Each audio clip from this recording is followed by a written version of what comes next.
The city lights shimmered like tiny stars against the glass windows of the Grand Pearl Hotel, one of the most expensive and talked-about hotels in the country. Guests in tailored suits and elegant dresses passed through the marble-floored lobby, where a soft piano played in the background. The scent of lavender mixed with the faint aroma of fresh coffee from the cafe near the corner. Amelia Carter stepped out of a sleek black car and stood in front of the hotel's grand entrance. She was dressed simply, a cream blouse tucked into dark trousers and a navy blazer. Her suitcase rolled quietly behind her as she walked toward the lobby doors. Despite her calm smile, there was a trace of tiredness in her eyes.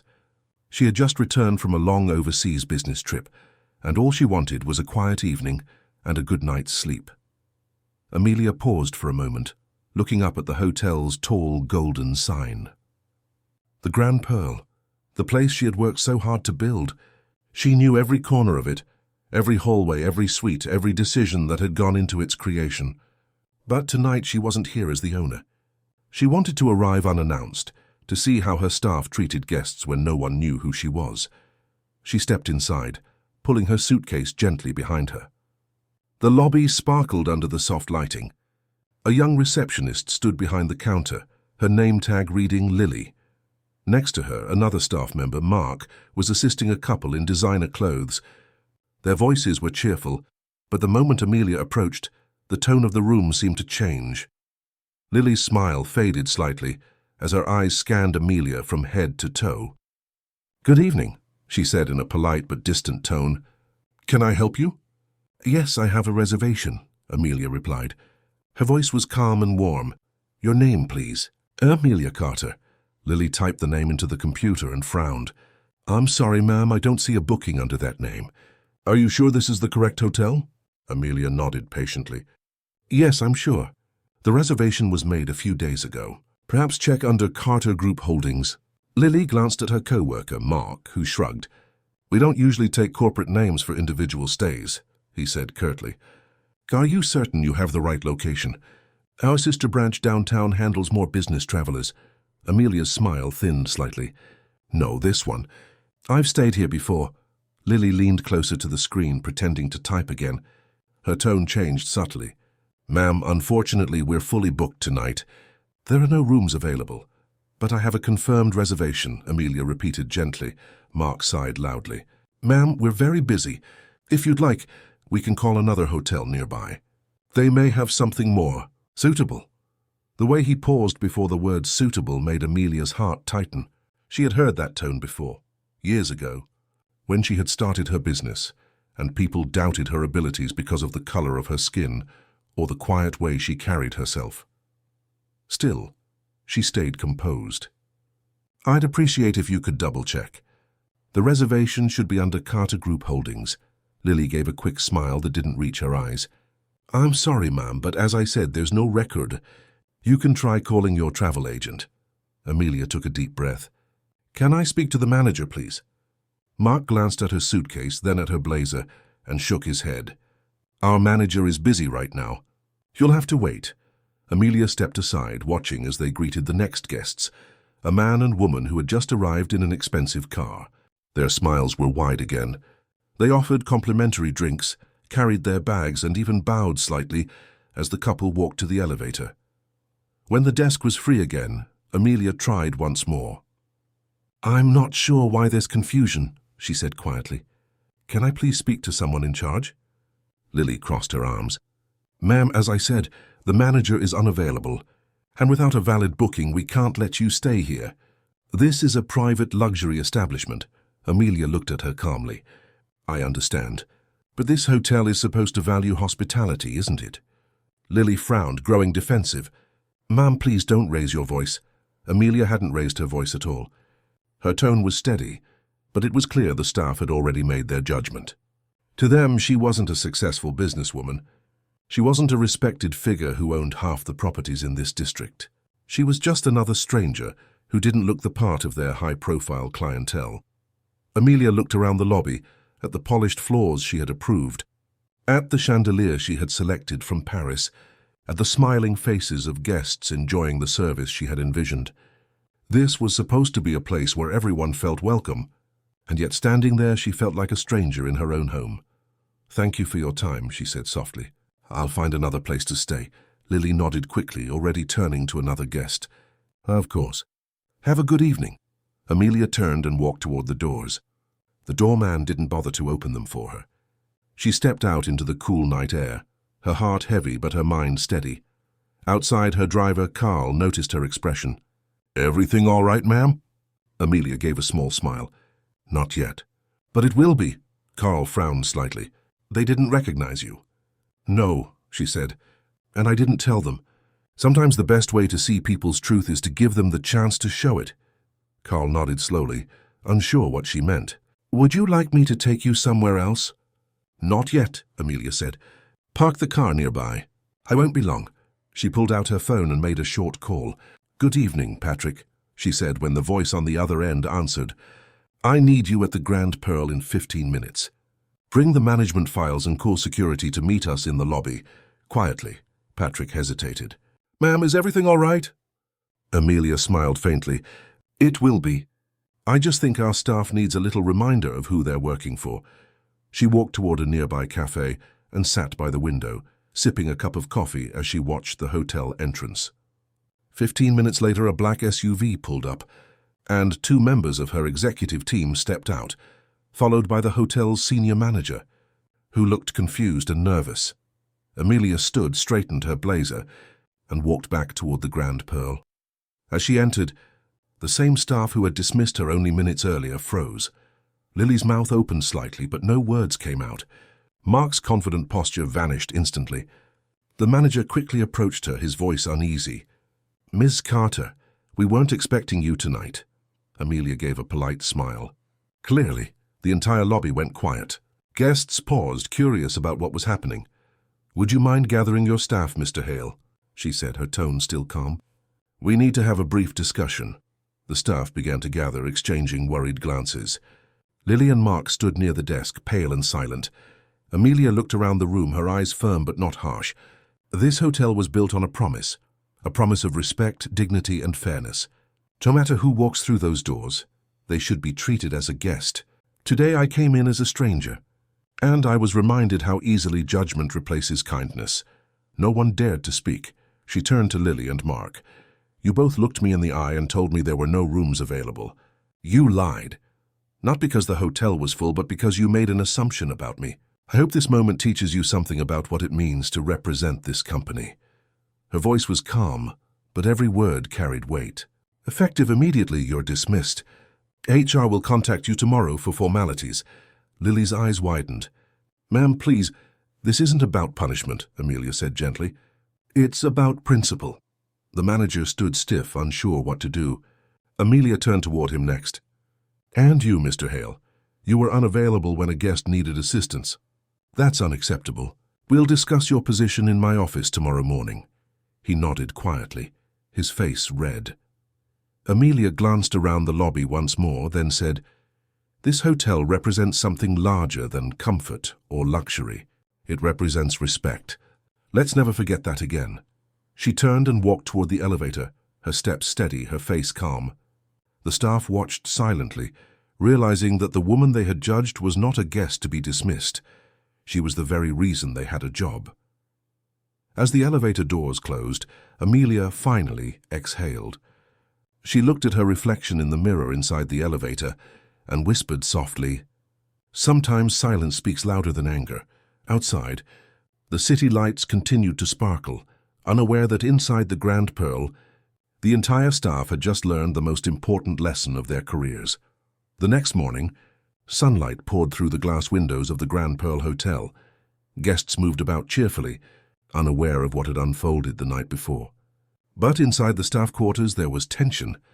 The employees spoke in whispers, glancing nervously toward the manager's office, where the sound of firm voices could be heard. Amelia Carter sat behind the manager's desk, reviewing files with her assistant, Patrick. Her calm presence filled the room, though the silence was heavy. She had barely slept. It wasn't anger that kept her awake. It was disappointment. The hotel she had built to represent fairness and grace had failed its own promise, and she had seen it firsthand. Patrick cleared his throat quietly. Ma'am, I've gathered the staff reports you requested. Would you like me to send in Mr. Hale? Amelia looked up from the documents. Yes, please. A moment later, the hotel manager, Mr. Hale, entered the room. His posture was stiff, his hands trembling slightly. He looked as if he had aged overnight. Good morning, Miss Carter, he said softly. Amelia gestured for him to sit. Good morning, Mr. Hale. Please, let's not make this formal. We both know why we're here. He nodded. Yes, ma'am. I want to apologize. I wasn't aware of what was happening at the front desk last night until later. I should have been there. That failure is on me. Amelia watched him closely. You've been with this company for 5 years, Mr. Hale.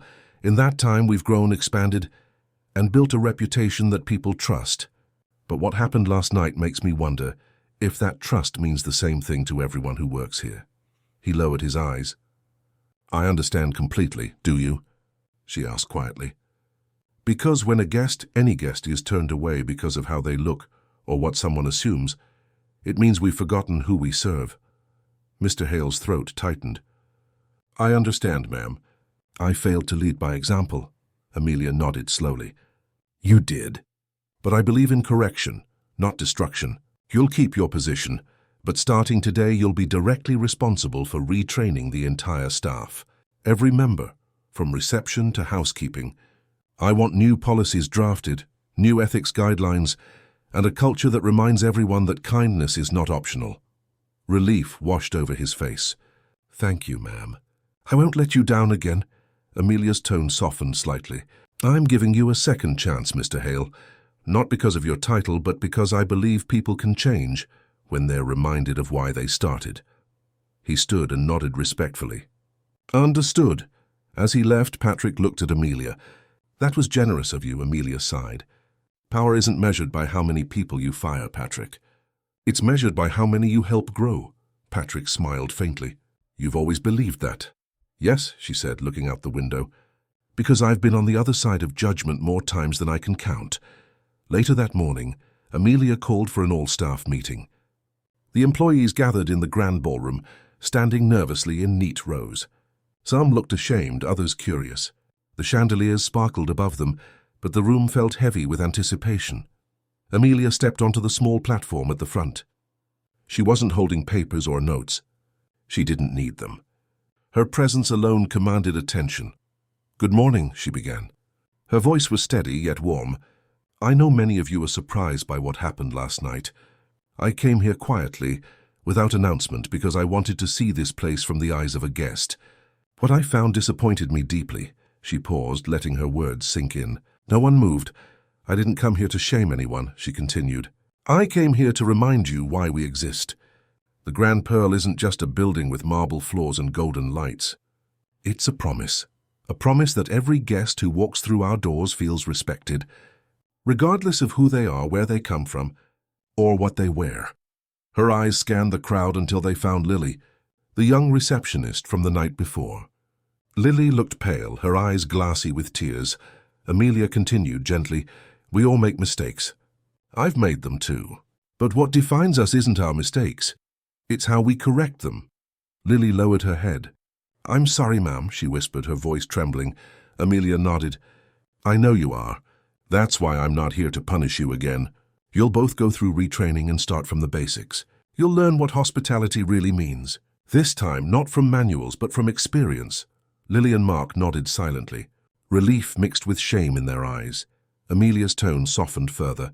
I built this hotel because I once stood where many of you stand, at the bottom, trying to prove myself in a world that doubted me. People used to look at me and see nothing but color, gender, or status. They didn't see the work I was capable of. I promised myself that if I ever had the power to change that experience for others, I would. She took a step closer to the staff. Last night I realized that promise isn't kept through policies or handbooks. It's kept through hearts, and your hearts. The room was silent. A few staff members wiped their eyes. Patrick stood at the side, watching with quiet admiration. He had seen Amelia in meetings on global stages, in boardrooms full of the world's most powerful people, but never like this. This version of her was raw, human, and deeply inspiring. Amelia smiled gently.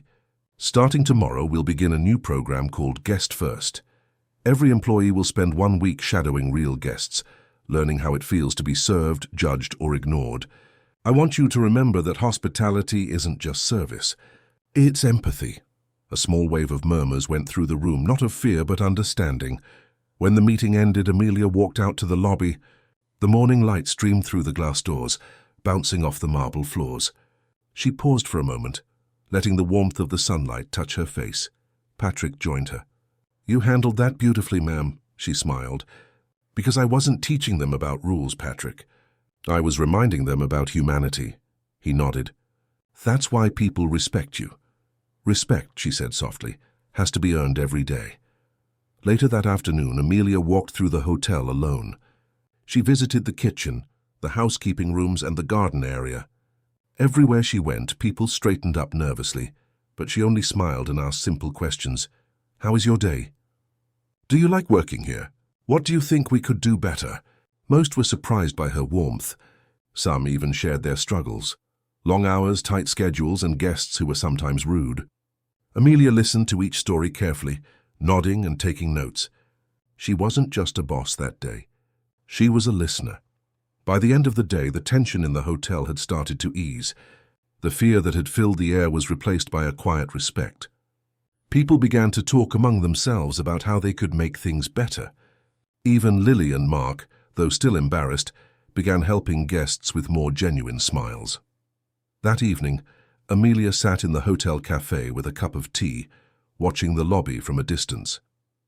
She saw a bellboy rushing to help a guest with luggage, a cleaner holding the door open for an elderly couple, and Lily welcoming new arrivals with sincerity. Patrick joined her at the table. "You see that?" he said, smiling. "They're changing already," Amelia nodded. "It's not the firing that changes people. It's understanding what kindness means." As they spoke, an older woman approached the counter looking lost. "Excuse me," she said softly. "I can't find my reservation confirmation." Before the woman could panic, Lily hurried over with a reassuring smile. "Don't worry, ma'am. We'll take care of you. Please have a seat while I check." Amelia watched quietly, her heart filling with pride. "You see," she said, "that's what this place was meant to be." Patrick smiled. "You've built more than a hotel, Amelia. You've built a lesson." She looked thoughtful.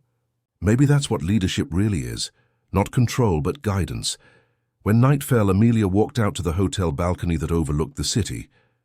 The lights sparkled like a river of gold, and the sound of laughter echoed faintly from the lounge below. She took a deep breath, feeling the peace she hadn't felt in months. Her phone buzzed. It was a message from an old mentor. "Proud of you.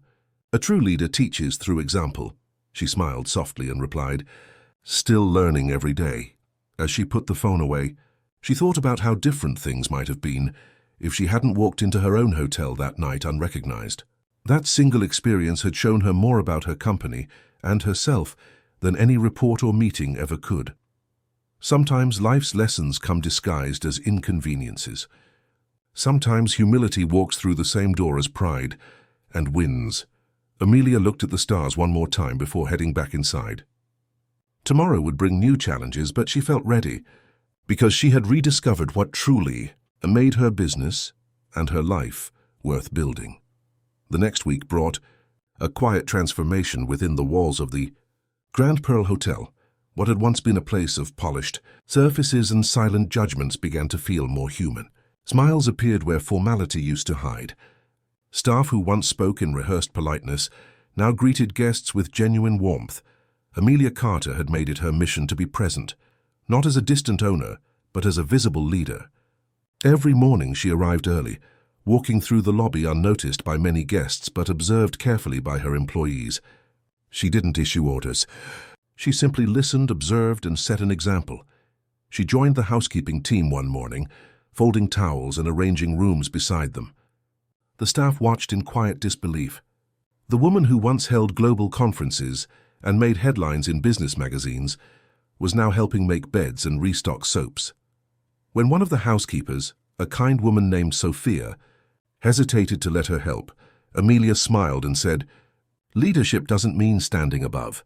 It means standing with." Word spread quickly through the hotel. By noon, everyone knew the owner herself was working alongside the team. Some whispered it was for publicity, but those who saw her closely knew it wasn't. She wasn't there to prove anything. She was there to remind everyone that no job in the Grand Pearl was too small or too unimportant. Later that day, Amelia met Mr. Hale in his office to review the new staff training program. He had taken her advice seriously, creating sessions focused on empathy, respect, and professional behavior. "Good work," Amelia said as she read through the materials. "This is exactly what I wanted. Let's make sure these sessions aren't just lectures but real experiences." Mr. Hale nodded. "I've arranged for the first batch of employees to attend tomorrow. We'll have them stay as guests for a day and then write about what they learned." Amelia smiled. "Perfect. Let them feel what it's like to be treated as if they don't belong. Only then can they understand what went wrong." As she left his office, she passed by the reception desk. Lily was helping an older gentleman who seemed confused about his booking. Her tone was kind, patient, and warm, nothing like the night Amelia had first met her. When Lily noticed Amelia walking by, she straightened nervously. "Good afternoon, Miss Carter," she said. "Would you like me to arrange anything?" Amelia shook her head gently. "You're doing well, Lily. Keep this up." Lily's eyes softened. "Thank you, ma'am. I've learned a lot these past few days. I didn't realize how small actions can make someone feel unwelcome." "That's growth," Amelia said kindly. "Mistakes are forgivable when they teach us something." As the day went on, Amelia joined Patrick in the cafe. The two sat by the window overlooking the city streets below. The cafe was quieter than usual, the air filled with the scent of roasted coffee beans. Patrick stirred his cup. "You've changed this place more in 1 week than others could in years." Amelia smiled faintly. "People just needed a reminder of why they're here. Hotels aren't built from walls or chandeliers. They're built from experiences. And those come from people," he nodded. "You've always seen people before profits. It's what makes you different." She looked out the window, watching the rain start to fall gently outside. "Maybe, but sometimes even I forget that. It took being rejected at my own hotel to remember." Patrick laughed softly. "The irony is poetic," Amelia chuckled. "Life has a funny way of teaching lessons. You think you're testing others, but sometimes it's you who's being tested." They sat in comfortable silence for a moment, the sound of rain filling the space between their words. Later that evening, Amelia received an unexpected call. It was from an old friend, Helen Morris, a well-known journalist. "Amelia, I just heard about what happened at your hotel last week. I hope it's all right if I ask, how are you handling it?" Amelia smiled. "It was uncomfortable, but also eye-opening." Helen hesitated. "You know the story is spreading, right? People are talking about it on social media. The woman who was refused service at her own hotel. They're calling you the CEO who taught grace." Amelia laughed softly. "I didn't do it for attention, Helen." "I know that," Helen said. "But the way you handled it, calmly, without anger, that's what people admire. They're saying you changed more hearts in one night than 1,000 speeches could." Amelia grew quiet for a moment. "Then maybe that's a good thing. Maybe people will think before judging next time." Helen's voice softened. "You've always believed in quiet power, Amelia. I'm proud of you." After the call, Amelia sat alone for a while. The rain had stopped, and the city outside glowed under the streetlights. She thought about how much had changed, not just in the hotel but in her own heart. For years she had built her empire around excellence, reputation, and image. But now she realized the foundation of any great business wasn't success. It was humanity. The next day she visited the staff training session. The employees sat in a circle, each sharing what they had learned from their experiences. One of the bellboys, a young man named James, stood up and said, "I used to think being polite was enough. But after this training, I realized there's a difference between politeness and kindness. Politeness is what you say. Kindness is how you make someone feel." Amelia smiled proudly. "That's beautifully said, James." Another staff member, Maria from housekeeping, added, "I didn't realize how invisible guests can feel until I played one. I've promised myself to always see the person before the room number." The room filled with quiet agreement. Amelia felt a warmth spread through her chest. This was what she had wanted to create all along. Not a hotel, but a culture of heart. After the session ended, she walked outside to the garden terrace. The morning air was crisp, and the sky was painted in soft hues of orange and pink. Mike, the gardener who had worked there for years, was trimming flowers near the fountain.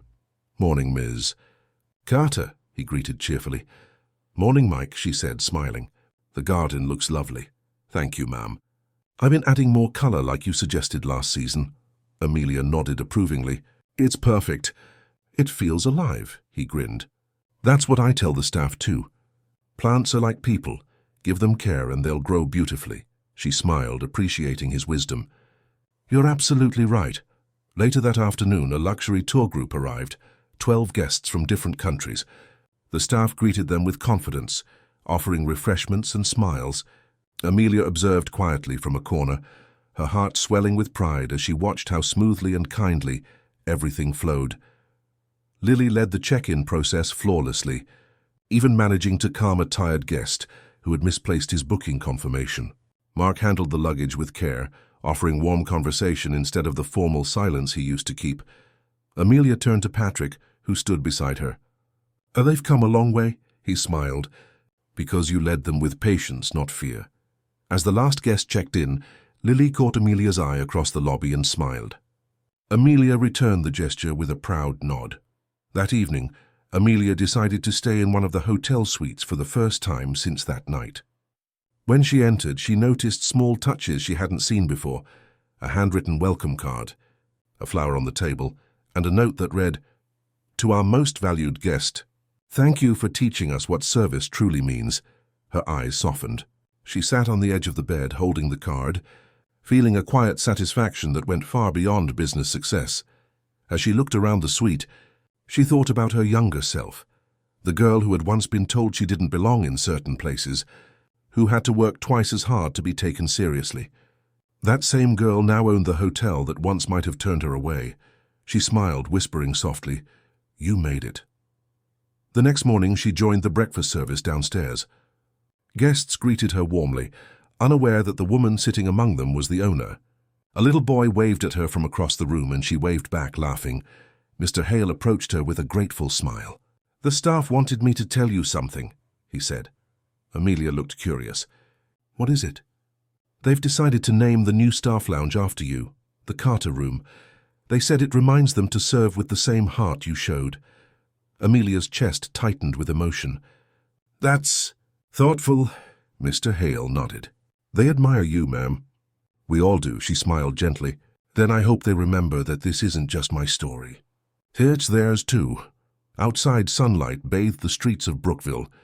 The Grand Pearl stood taller than ever, not because of its design, but because of what it now represented: respect, second chances, and the quiet power of grace. And as Amelia watched her staff work together, she realized that sometimes the most profound transformations begin not with authority, but with humility. A few months had passed since that unforgettable night, the night Amelia Carter walked into her own hotel and was denied a room. What had once been an embarrassing experience had now become the seed of something greater. The Grand Pearl Hotel had changed, not through strict orders or fear, but through compassion and awareness. The once formal and distant atmosphere was now warm and welcoming. Guests spoke of how it felt like a home away from home. Even travelers who had never heard the story of Amelia's unrecognized visit could sense the quiet kindness that filled the place. Amelia stood on the balcony of the top floor, overlooking the city at dawn. The morning sky glowed softly, painting the horizon in gold. She wrapped her hands around a warm cup of tea and smiled to herself. Patrick joined her, holding a few papers. "The latest feedback reports, ma'am," he said with a proud grin. 98% satisfaction rate. Highest in the hotel's history." Amelia chuckled softly. "That's not because of new rooms or decorations, Patrick. It's because of new hearts," he nodded. "You were right. People don't remember how fancy a place looks. They remember how it made them feel." She turned to him with a smile. "Exactly. And that's what I want the Grand Pearl to always stand for." They stood in silence for a moment, enjoying the view. Then Patrick said, "The staff wanted to organize something today as a small ceremony. They said it's for you." Amelia raised an eyebrow. "For me?" "Yes," he said, smiling. "They said it's a surprise. I promised I wouldn't tell you more." She shook her head with amusement. "They're up to something, aren't they?" Patrick laughed. "For once I think you should just let them." By mid-morning, the lobby was filled with gentle music and the quiet hum of excitement. The staff had gathered near the fountain, all wearing their crisp uniforms but with something extra, small white ribbons pinned to their shirts. Guests paused to watch, curious about the gathering. When Amelia stepped into the lobby, everyone turned to her with smiles. Mr. Hale, looking more confident and calm than ever, took the microphone. "Good morning, everyone," he said warmly. "We wanted to take a moment to thank someone very special." Amelia smiled politely, though she still looked confused. Mr. Hale continued, "A few months ago, our hotel faced a test. Not a test of business or profit, but a test of character. And it was through that test that we rediscovered what hospitality truly means. The person who reminded us of that lesson didn't lecture us or scold us. She showed us grace, patience, and leadership." He turned toward her. "Ms. Carter, this hotel may carry your name in spirit, but from today we've decided that it should also carry your heart. We've renamed the Central Lounge, the space where guests first arrive, as the Carter Hall of Welcome." The crowd clapped softly. Amelia stood frozen for a moment, then covered her mouth, deeply moved. Lily stepped forward, holding a framed plaque wrapped in gold ribbon. "Ms. Carter," she said quietly, "when I first met you, I made a terrible mistake. I judged you without knowing who you were. That night taught me the biggest lesson of my life, to never assume who deserves respect. Because everyone does." She handed the plaque to Amelia, her eyes filled with emotion. "Thank you for forgiving me when you didn't have to. You gave me a second chance, and because of that, I've found pride in what I do." Amelia's eyes softened. "Lily, you didn't just change your attitude. You changed others by example." "That's all I could have asked for." Mark, standing beside her, spoke next. "Ma'am, I want to apologize too. I acted out of arrogance, and I forgot that this job isn't about power. It's about people.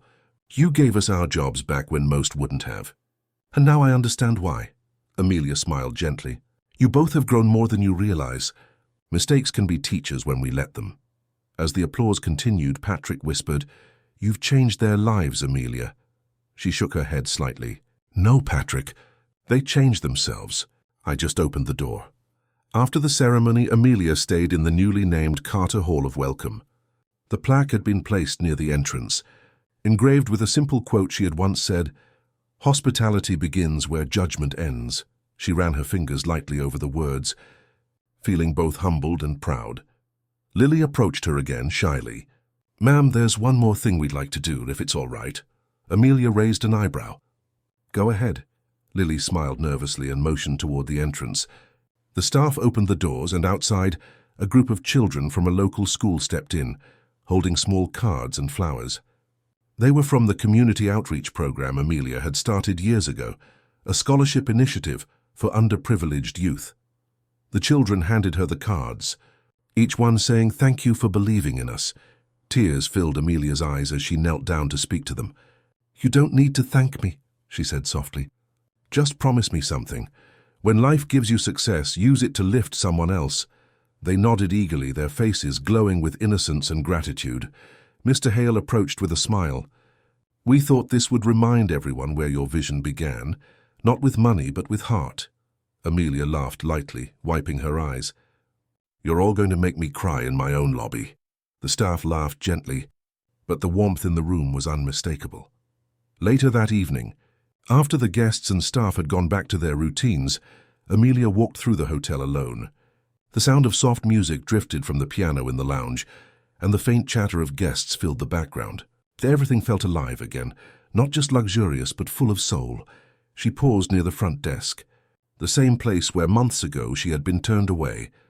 It looked different now, not because of new furniture, but because of the energy that surrounded it. Lily and Mark were behind the counter, helping guests with genuine smiles. They looked up as Amelia passed and waved respectfully. Amelia smiled back. "Keep doing what you're doing. You've made me proud." "Yes, ma'am," they said together, their eyes shining. As she walked toward the exit, she saw a young woman standing near the door with a suitcase, looking uncertain. Amelia approached her kindly. "Is everything all right?" The woman looked up, surprised to be addressed by someone she didn't recognize. I don't think I can afford a room here. I was told it's for business travelers only." Amelia smiled warmly. This hotel is for anyone who walks through those doors. Come with me. She led her to the desk where Lily immediately offered her a welcoming smile. Good evening, ma'am. How can I assist you today? The woman looked relieved. I just need a room for one night. Lily nodded. We'd be happy to have you. Amelia quietly stepped aside, letting the young woman experience what she had hoped every guest would, kindness without conditions. After the woman left for her room, Lily looked toward Amelia and smiled knowingly. Amelia returned the gesture and whispered, That's what the Grand Pearl should always be. Later that night, Amelia stood once more on the top balcony, looking out over the glowing city. The breeze was soft, carrying the faint sounds of laughter from the lobby below. Patrick joined her again, hands in his pockets. It's strange, he said. How one small act of judgment turned into such a big lesson. Amelia nodded. Life works that way sometimes. Pain teaches faster than comfort. He looked at her thoughtfully. Do you ever think about that night? How it could have gone differently? Amelia smiled faintly. If I had walked in and everyone had treated me perfectly, I might never have known what needed to change. Sometimes the truth hides behind moments of discomfort. That night wasn't an insult. It was a mirror. Patrick nodded slowly. And you turned that mirror into a masterpiece. She chuckled softly. Not me, us. Every person who learned to see others with compassion helped build this masterpiece. As the night deepened, Amelia looked down at the entrance of the hotel, where the golden letters of the Carter Hall of Welcome shone brightly under the lights. Her heart felt full, not because of wealth or recognition, but because she had finally fulfilled the promise she made to herself long ago, to build something that would make people feel seen, respected and valued. She whispered softly, It's no longer just a hotel. It's a heartbeat. Patrick looked at her, smiling. You've built more than walls, Amelia. You've built a legacy. She turned to him with a calm expression. A legacy isn't made of buildings, Patrick. It's made of people. They stood there quietly as the lights of Brookville glowed below them, a city alive with stories. Stories of struggle, kindness, and second chances. And inside the Grand Pearl, the lesson Amelia taught without anger continued to echo through every hallway. Respect has no price, and dignity has no label. The woman who had once been turned away now watched over a place that would never turn anyone away again. The world might have seen a business success story, but those who truly knew her story saw something deeper. The grace of a woman who turned rejection into renewal and silence into a voice for every person who had ever been unseen.